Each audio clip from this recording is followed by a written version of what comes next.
Sepatutlah ahli yang berhormat Muaz, seorang influencer yang mempunyai begitu ramai follower di TikTok, sepatutlah faham isu ini. Yang berhormat percaya ke bahawa TikTok akan ambil arahan daripada kerajaan Malaysia? Adakah Yang Berhormat Menteri bersedia untuk memperjuangkan supaya bil elektrik dan bil air tidak dikenakan kenaikan SST pada 1 Mac?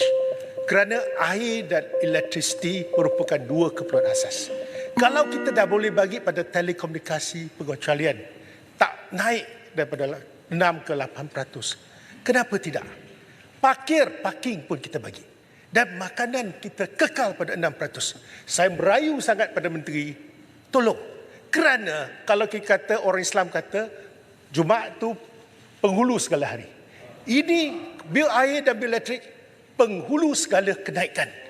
Dan 3 kali kenaikan elektrik, ICPT, kemudian mereka yang penggunaan 1,500 kilowatt sejam pada Julai tahun lalu, dan tahun ini 600 hingga 1,500. Itu pun 6% kenaikan. Tambah lagi 2% SST. Orang Kedah kata mampu. Tolong, bil elektrik naik, bil air naik 21%. Tolonglah kalau 1 Mac ni, saya rasa keluhan rakyat ni susah. Minta supaya ada masa lagi, 3-4 hari bincang, nakul bawa kabinet bagi keputusan untuk pengecualian. Itu permintaan kita. Terima kasih. InsyaAllah perkara yang dibangkitkan oleh Yang Berhormat Aritam ini kita akan bawa untuk dikaji dan kita bawa kepada mesyuarat nakul yang akan diadakan pada 20 Mac nanti untuk pertimbangan selanjutnya. Lepas ni saya akan cakap bagi pihak pembangkang. Besok setujulah, nak cakap-cakaplah habis. Esok Ketua Pembangkang cakap. Sekarang saya jemput Perdana Menteri, teruskan sebab telah keputusan dah dibuat. Silakan Perdana Menteri. Terpulang. Remember, the world is watching. That's all. Baik, dengar. Dengar dulu. The world is watching you, Tan Sri. Baik, silakan Perdana Menteri. Silakan. Silakan Tambun. Terima kasih Tan Sri. Okey. Sebut tarik balik ayat tu. Usul ini adalah usul. Baik. Nanti teman. Kepada pedang. 4 hari pedang. 4 hari. Apabila saya sebut suatu perkara, saya kata pedang tarik balik. Oh, saya takkan tarik balik. You are my friend atau tidak? You tak perlu you cakap baik tu orang kata kerana pulut santan binasa, kerana mulut badan binasa. Anggaplah saya kawan. Tetapi bila saya chair ni, you kena hormat sedikit bahawa itu kawan aku. Tapi dia speaker. Kalau tidak hancur dewan ini, kalau saya tak buat lagu tu. Jadi bila saya akan tarik balik, apa salah? Speaker, maaf tarik balik. Oh, aku tak akan tarik balik. You cannot do that to a speaker. Mana-mana orang pun takkan terima. Sebab itu saya bagi 4 hari.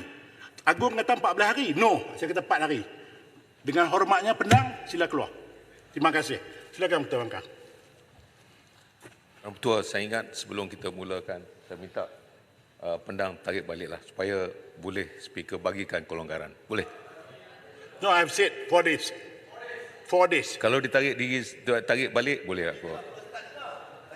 Dengar. Jadi jangan argue. Jangan argue. Minta maaf, tarik balik. Boleh? Saya, kalau macam ni saya minta maaf, saya tarik balik lah. Okey, setuju. Done. Okey. Pada tahun 2022, kerajaan melalui MCMC hanya menurunkan 96 konten di laman sosial berkenaan kritikan kepada kerajaan. Pada tahun 2023, jumlah ini meningkat dengan mendadak. Lebih 4,000 konten kritikan kepada kerajaan telah pun disekat. Mengapa kerajaan begitu takut dengan kritikan rakyat sampai sanggup menyekat kritikan dari rakyat dan ada peningkatan lebih 40 kali ganda? Bagaimana kerajaan klasifikasikan berita palsu? Di TikTok 2 minggu yang lepas, apabila YB Putrajaya mengkritik berkenaan kejatuhan nilai mata wang negara yang sahih dan berdasarkan fakta, bila dah cecah 2 juta views terus kena ban.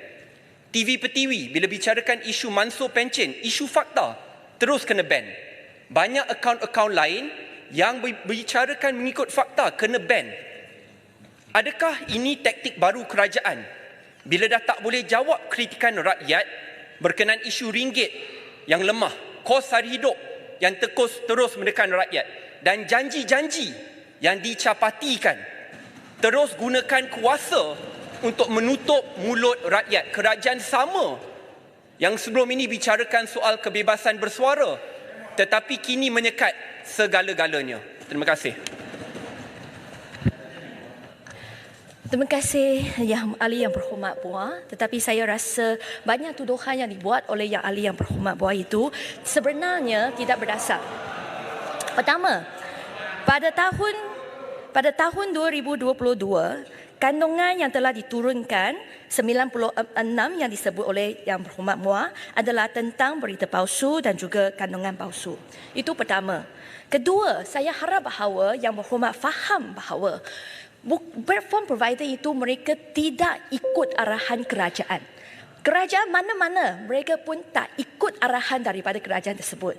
Mereka juga ada garis panduan komuniti mereka, community guidelines. I believe that. Saya percaya bahawa sepatutlah Ahli Yang Berhormat Muar, seorang influencer yang mempunyai begitu ramai follower di TikTok, sepatutlah faham isu ini. Laporan dari MCMC. Boleh biar saya jawab tak Yang Berhormat? Muar, Boleh saya jawab tak? Muar, duduk Muar.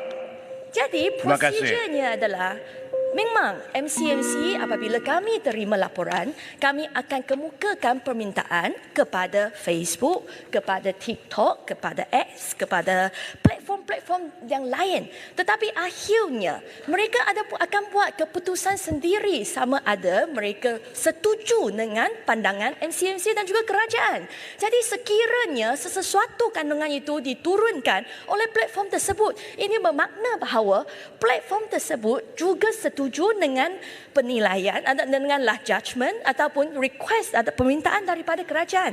Sebenarnya ada juga permintaan daripada kerajaan yang ditolak oleh mereka Yang Berhormat.